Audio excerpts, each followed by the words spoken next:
kita sudah melakukan pembahasan tentang pemeliharaan koi untuk pemula. Kali ini kita akan lanjutkan lagi dengan beberapa hal yang mendasar, sangat penting dan harus diketahui khususnya oleh pemula.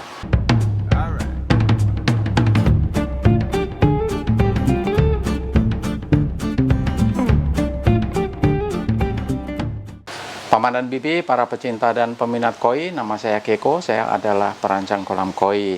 Subscribe dulu ya di sebelah kanan bawah, sebab di channel Kolam Koi Keko inilah tempat kita berbincang-bincang, berdiskusi, membahas hal-hal seputar koi.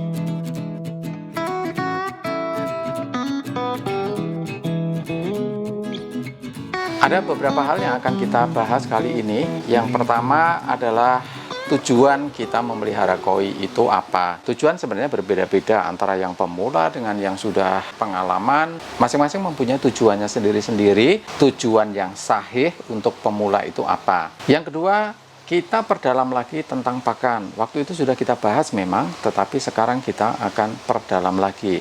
Hal berikut yang akan kita bahas adalah pemeliharaan kolam dan filter. Populasi juga sudah kita singgung, tetapi secara spesifik nanti kita akan membahas tentang kepadatan populasi. Yang berikutnya, pemeliharaan bercampur-campur ikan lain.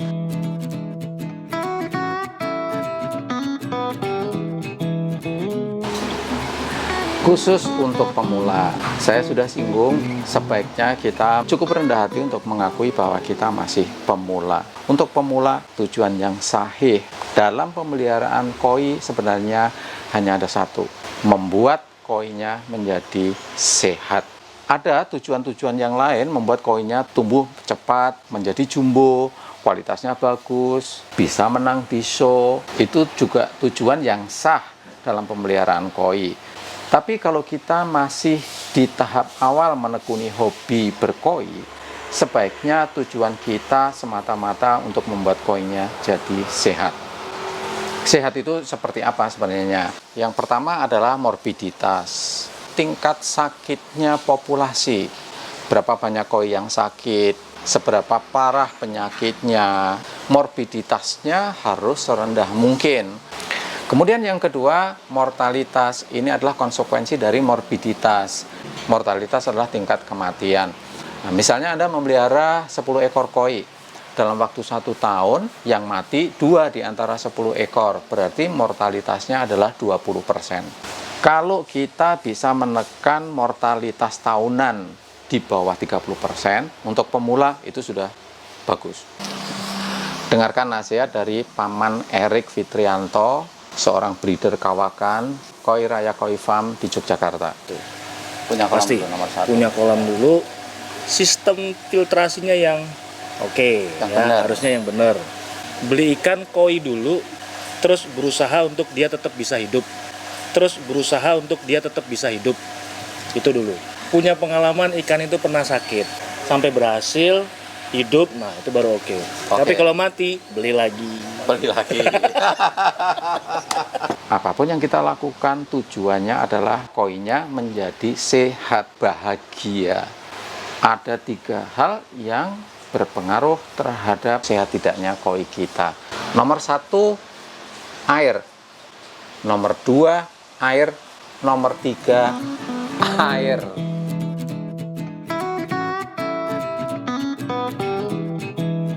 Kita sudah tahu bahwa air merupakan faktor penentu sehat tidaknya koi kita. Nah, sekarang ada satu hal yang paling merusak air. Pakan. Pakan memang diperlukan oleh koinya agar mereka bisa tumbuh, bisa berkembang, bisa mendapatkan nutrisi yang mencukupi, menjadi sehat. Tetapi di lain pihak, pakan merupakan faktor utama yang merusak kondisi air. Sudah dibahas berulang kali ya, semakin banyak pakan Anda berikan, semakin banyak produksi amonia, kualitas airnya semakin turun. Pada video yang lalu sudah kita bicarakan tentang hal ini. Rekomendasi saya sehari sekali atau bahkan 2 hari sekali lah. Justru semakin sedikit pakan yang kita berikan, koinya malah akan semakin sehat. Dijamin itu. Kebetulan ada seorang teman di Solo, namanya Paman Sugihanto, mengirimkan sebuah video kesaksian tentang pakan. Kita lihat dulu videonya. Populasi ikan terlalu banyak enggak ini, Pak? Airnya sih jernih. Sekarang saya kurangi pakan. Paling sehari sekali, mungkin 2 hari sekali banyak saya puasakan. Tapi ikan aneh, sehat. Dalam 2 tahun ini nggak ada yang sakit, nggak ada yang mati. Kondisinya kayak gini. Nah, ini kira-kira seperti ini. Terima kasih Pak Keko.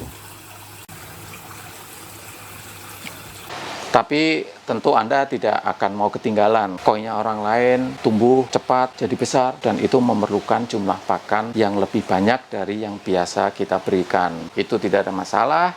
Kalau memang kemampuan kolam dan filter memadai, silahkan dilakukan. Karena pakan merupakan faktor perusak air utama. Kalau terjadi sesuatu yang tidak normal, hal pertama kali yang harus dilakukan adalah berhenti pakan. Baik ada abnormalitas pada koinnya maupun pada kolamnya. Kolamnya tiba-tiba berbau, berbusa, lebih keruh dari keadaan biasanya. Hal pertama sekali yang harus dilakukan adalah stop pakan. Kita evaluasi, dibenarkan. Kalau masalahnya sudah diatasi, pakan boleh kembali normal seperti biasanya. Demikian juga misalnya ada koi yang tiba-tiba menyendiri, bengong, atau ada yang merah-merah, flashing, menggosok-gosokkan badannya ke dinding kolam. Hal pertama yang kita harus lakukan adalah berhenti kasih pakan. Itulah pakan dalam pemeliharaan koi. Penting, diperlukan, tetapi harus diberikan sesuai dengan situasi masing-masing.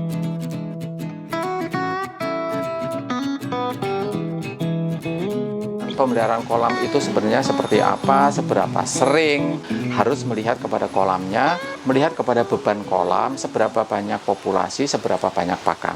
Masing-masing kolam berbeda-beda, tetapi ada beberapa hal umum yang harus kita perhatikan.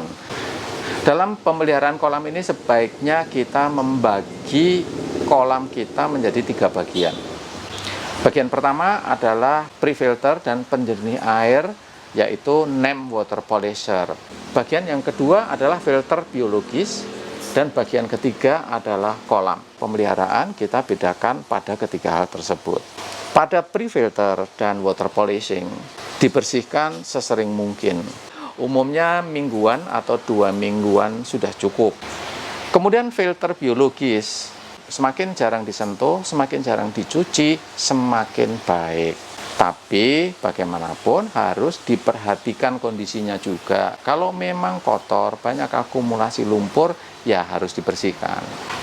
Kalau kolam Anda pakai NEM, filter biologisnya juga akan lebih terlindung, akumulasi kotoran padatnya akan berkurang. Jadi media biologisnya lebih aman dan lebih jarang perlu dibersihkan. Kolam sebaiknya dikuras berapa lama sekali? Kolam tidak boleh dikuras sama sekali, kecuali kita mau restart kolam ya, itu beda kondisinya. Kolam tidak perlu dikuras, itu prinsipnya. Perlu nggak ganti air? Ganti air perlu, tetapi bukan penggantian air sekaligus secara mendadak. Penggantian air di kolam koi memang diperlukan untuk dilusi atau pengenceran agar TDS-nya turun dan nitratnya turun juga. Hal itu dilakukan dengan dripping.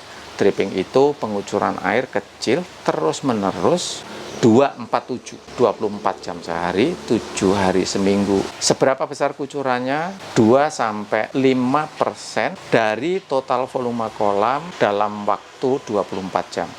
Selebihnya hanya bisa dibicarakan kolam per kolam. Balik lagi kepada pakan, pakannya semakin banyak, ya pasti frekuensi pemeliharaannya diperlukan semakin sering juga.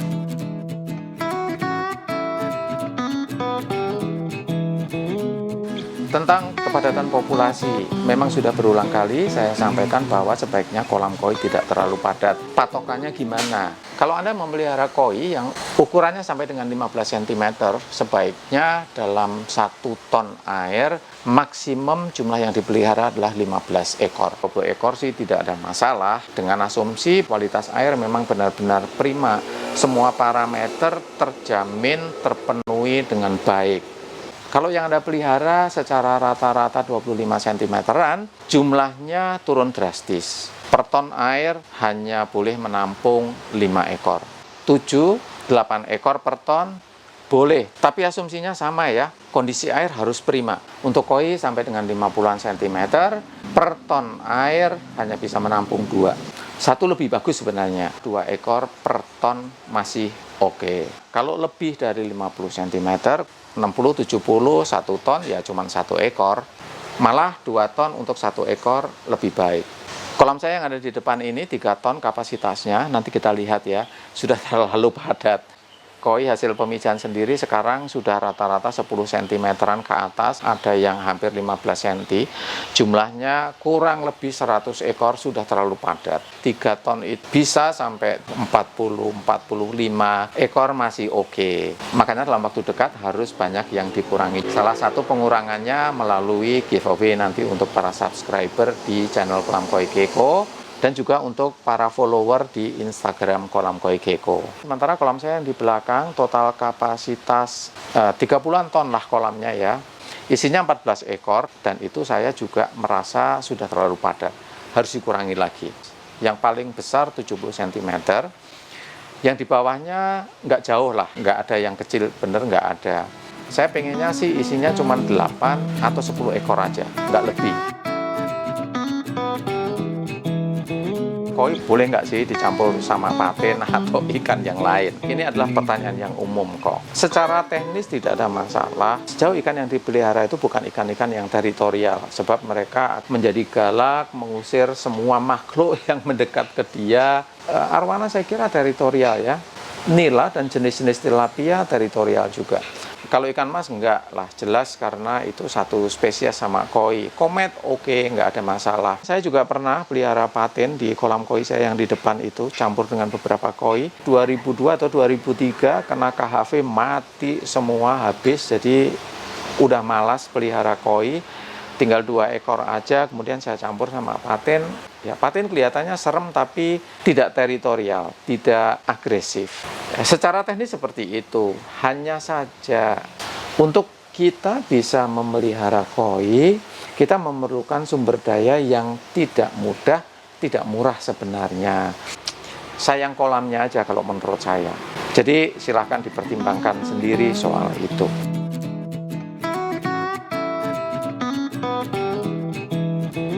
Dari semua hal yang sudah kita diskusikan tadi, hal yang ingin saya tekankan kembali adalah tujuan kita memelihara koi. Untuk pemula, sebaiknya yang penting koinya sehat. Kita ingin meningkat dengan tujuan-tujuan yang lain, sah, tetapi benar-benar kita harus melihat kemampuan kolam, filter kita. Yang kedua, sekali Anda suka koi, libatkan istri Anda, ajak dia untuk ikut menikmati koi, ikut menyukai koi. Kalau kita tidak bisa melibatkan istri kita untuk ikut berkoi, repot. Nanti Anda akan beli koi, harganya 2,5 juta, tetapi ngakunya 250.000. Jadikan hobi ini hobi keluarga, bukan hobi Anda pribadi. Paman dan Bibi, para pecinta dan peminat koi, saya Keko, terima kasih banyak. Semoga koi-koi kita berbahagia. Ciao.